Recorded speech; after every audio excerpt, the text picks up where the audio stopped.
Okay. Thank you again. We are another Voices of Impact. We're always looking for the most impactful voices in Edmonton to bring to you. Today, we have somebody who has more impact than Edmonton can take, and she has taken it way beyond the borders of Edmonton. Ladies and gentlemen, Mary Thomas. How are you, Mary? Oh, I'm so glad to be back in the studio here today. You look so fresh. It doesn't seem like you've been in this cold for too long. Oh, yes. I actually just returned from my travel. There it goes. So I was in India for about 2 months and just returned from there. And I will, I need to turn this off. Real life. Okay, so I went to visit my mom, and it was a grand holiday because I took a trip through 3 provinces. And it was an exploratory thing for me because I just decided it's time to go and check out my own country, which I didn't get a chance to before. I'm really lucky to be able to travel solo in India, which is not something that many women can do. I know the languages, I can navigate spaces there, I understand the cultures, so it was very easy for me. So it's not like a law that women cannot travel by themselves. It's no A lot of women don't understand a lot of nuances of the culture. Okay, but not the law, it's just women not doing it by themselves. Yeah, Okay. that's what it is, yeah. So how will you introduce yourself? What do you do? I'm a writer, but I'm so many other things. So I dabble in a lot of different arts. I paint, I sing. I don't do all this, so that I can get remunerated for those things. I do it from the passion of my heart, and I really enjoy doing these things. Maybe it's because it's so expressive. Like it expresses you, and so that's why I do it. And I would consider myself really blessed to be in a position where I can explore those things. There are a lot of women with similar skills probably, but they're not able to explore because they have to manage survival. And I really feel privileged in that position. That's what Arts Fair is about. It's about showcasing artists like you. So they can showcase their work, they can do their stuff, others can express themselves, they can rent out the space and do things, they can rent the commercial kitchen. So you're in the right place, and we're happy to showcase your work. Thank you so much, Frank. So talking about your work, you're an artist, and Arts Fair is, for those who are non-artists, we try to bring the artists out of them.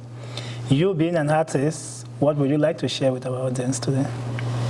So I feel lots of women have talent, and because life is so busy with children, and you have to sustain your whatever lifestyle you have, and so you have to earn, and you have to be productive for your family. Despite that, you also as a mother have to feed your children, you have to make sure they get good meals and they're nourished.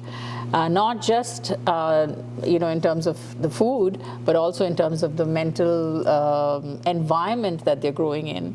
And the mother seems to be the one who takes that burden on her more than other people in the family. Oh, she's mostly there too. Yeah, and so she's a primary caregiver. So there is a lot of burden on her. So I would like to tell all the women that take time for yourself. Because if you don't, life will just pass you by, and then you will have regrets. And so it's important to take time for yourself. It doesn't have to be all the time, but you have to put some time away just to express yourself and do the things that are really you. So you want to share some of your work? Which one do you want to start? I know you have a new book. Well, you have a book, I don't know if it's new, and you have another one in the works. And I also know you have paintings and so many things. So and you also sing. Oh, yes. I also used to teach cooking. So I've done lots of things. But yeah, right now the focus of our conversation is Across Borders Beyond Beliefs. It's a book I published last year in August. And it has received a lot of traction in Edmonton. We sold about 300 copies, which is very good. And as a first-time writer, this was a project that was probably sitting in the back of my mind till a friend of mine fell sick. She was a mental health patient, and she was in hospital. And she started writing about the comedic things that were happening in the psych ward. And then I said to her that, you know what? I'm going to write a book and I'm going to finish it. So I want you to be ready to challenge me on this. And so she said, okay. And I just did this to motivate her. But frankly, I did not realize that I was really creating something that others could be impacted by. And so I was very surprised by the kind of response I got from the community. Lots of people were impacted by this because they connected with pieces of my story. That's why you find yourself in the Voices of Impact show. Yeah, Because so of the I'm impact really you are grateful creating. for that so opportunity. what is about your book that impacts people the most? I think it is a brutal honesty.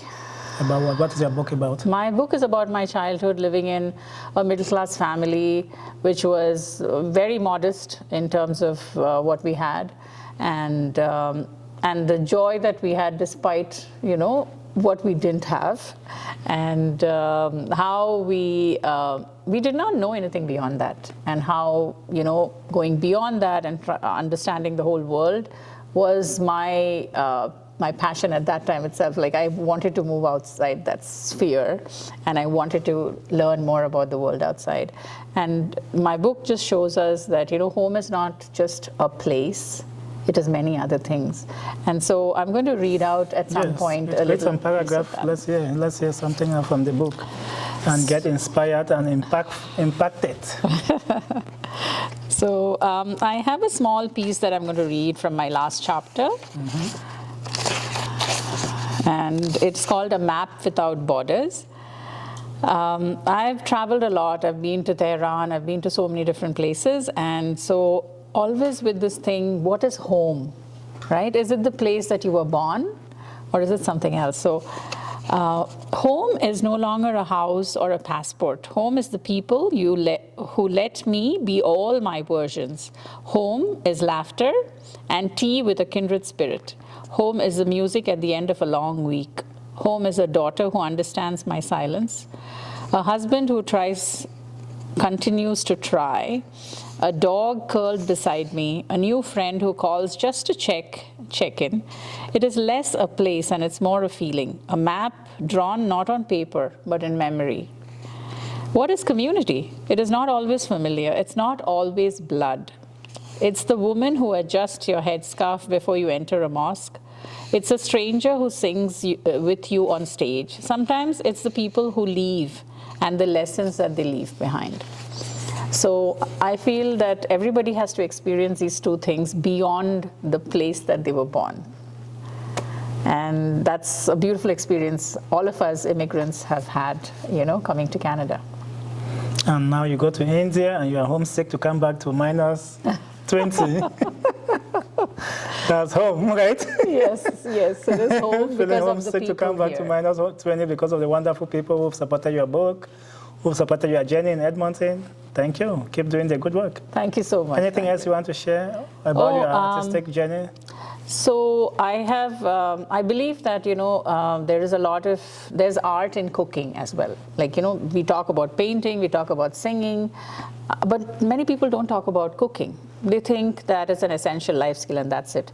But that is also an art, and you can develop it. You can develop your passion for it, because especially when mothers have dependent children, they treat it as a chore, and many times it becomes so hard for them. It drains them more than it enriches them. So I believe that if that skill is developed like every other skill, like music and painting, you can actually develop that into something you thoroughly enjoy when you make different permutations and combinations of the things your children enjoy and your family enjoys. So this is something I want to leave with the women and the men. It's not limited to women. It's a life skill and everybody should learn it. But women do it with a different kind of passion. So I believe that there's a hidden cook in every person, and if you bring that out, you can become an artist in the kitchen. I like that. Like in Arts Fair, we believe that there's an artist in everybody. You believe there's a cook in everybody. Even though I'm the only one who gets water burnt, but at the same time, let's take Mary's. Mary said there's a cook in me. A cook who burns water, but there's a cook. Oh my God, I should come to drink that burnt water. You will not use it for tea, coffee, you will not use it for anything.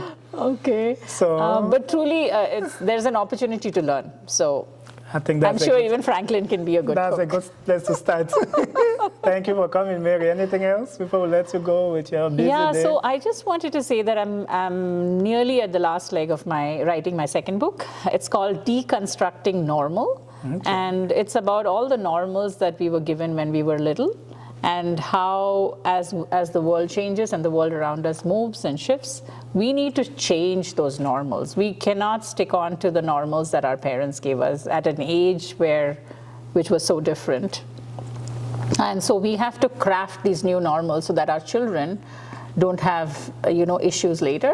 So it's very important as we pass through the generations to be able to hand the right normals to our children, so that they're always questioning, they're always curious, and they really want to find their own new normals as they move through the world. So even though I don't want to go too much into your book, but what would this normal look like? With deconstructing this normal, what would it look like? So there was something called an arranged marriage in India, and I'm a product of that system. So I had an arranged marriage.